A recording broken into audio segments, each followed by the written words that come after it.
Welcome back. This is Mindful Connections, where we talk about relationships that actually support your life, not drain it. Today we're tackling a question a lot of people are quietly asking, especially after a few confusing experiences. What does healthy dating actually look like? Because if we're being honest, most of us didn't learn dating from a calm, clear handbook. We picked things up from movies, social media, friends, and a whole lot of guesswork. So it makes sense that dating can start to feel like trying to decode mixed signals instead of building something real. But healthy dating has a different foundation. You're not dating to patch a hole in yourself. You're dating to build an honest connection with someone who adds to your life. So what are we looking for when we say healthy? A few core qualities make a big difference: mutual respect, emotional safety, genuine curiosity, honesty, and reciprocity. That last one matters more than people realize. If one person is constantly chasing and the other is always pulling away, that's not romance. That's your nervous system working overtime. Healthy dating feels more like, I don't have to perform here. I don't have to shrink. I can just be. Let's talk about emotional safety, because it's one of the clearest signs you're in a healthy dynamic. Emotional safety means you don't feel like you're walking on eggshells. You're not constantly tracking your tone, editing your personality, or trying to predict what response will keep things smooth. And sure, first dates can be a little nerve-wracking. That's normal. But there's a difference between normal butterflies and the feeling that you have to manage someone else's reactions to exist comfortably. In a safe connection, you can be human. You can be imperfect. You can ask questions without getting mocked or dismissed. You can say, I need a minute to think about that, without it turning into drama. You can share feelings without being punished for having them. If expressing yourself leads to withdrawal, guilt trips, or backlash, that's not a communication issue. That's an emotional safety issue. And that brings us to boundaries. Healthy dating includes boundaries early, not because you're trying to control someone, but because you're trying to be clear about what works for you. Boundaries look like being able to say no without being made to feel guilty. They look like being able to show interest without fear. They also look like being able to ask direct questions like, what are you looking for right now? Are you dating casually, or are you open to something committed? A lot of people avoid those questions because they don't want to seem intense. But clarity isn't intensity. It's maturity. Communicating your boundaries doesn't make you dramatic or needy. It tells the truth about your time, your energy, and your emotional well-being. Here's an example that might resonate. I don't do situationships. I date intentionally, and I need respect for my time and energy. If that scares someone off, that's not a loss. That's a filter working exactly as it should.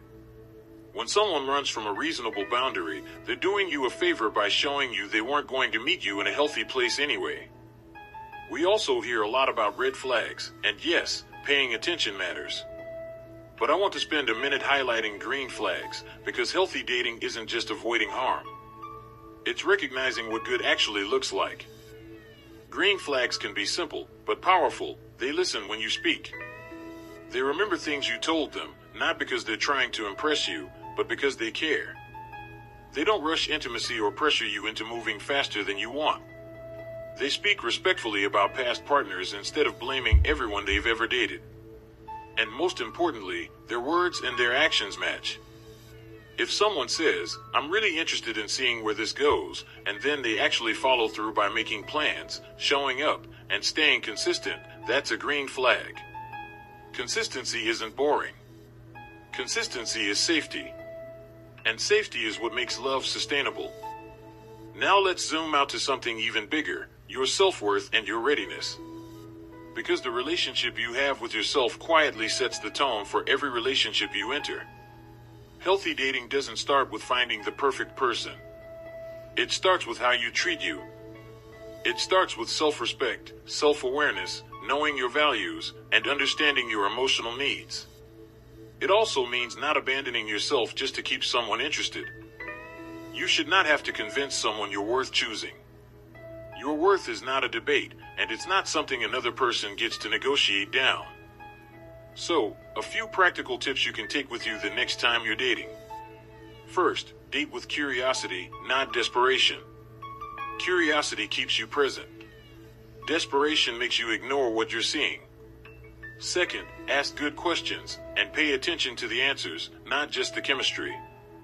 Third, observe how they treat other people, not just how they treat you when they're trying to impress you. Fourth, prioritize consistency over adrenaline. And here's a big one, pay attention to how you feel after the date. Not just during it. When you leave, do you feel steady and grounded? Or do you feel uneasy, anxious, like you need to decode what happened? Chemistry can be exciting, but consistency and emotional safety are what build real relationships. I want to leave you with a simple weekly challenge. After any date, ask yourself one question. Did I feel more like myself or less like myself with this person? That question cuts through the noise. It tells you more than a texting pattern, a compatibility quiz, or hours of overthinking. Healthy dating isn't about perfection.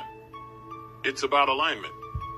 It's about choosing connections that feel good and supportive, not just thrilling and unpredictable. The right person isn't someone who completes you. It's someone who connects with you, as you already are. Thanks for spending this time with me today. If this episode gave you a clearer perspective on what healthy dating can look like, share it with someone who could use that reminder. And make sure you're subscribed so you don't miss what's next. Until next time, remember, healthy love starts with healthy self-love.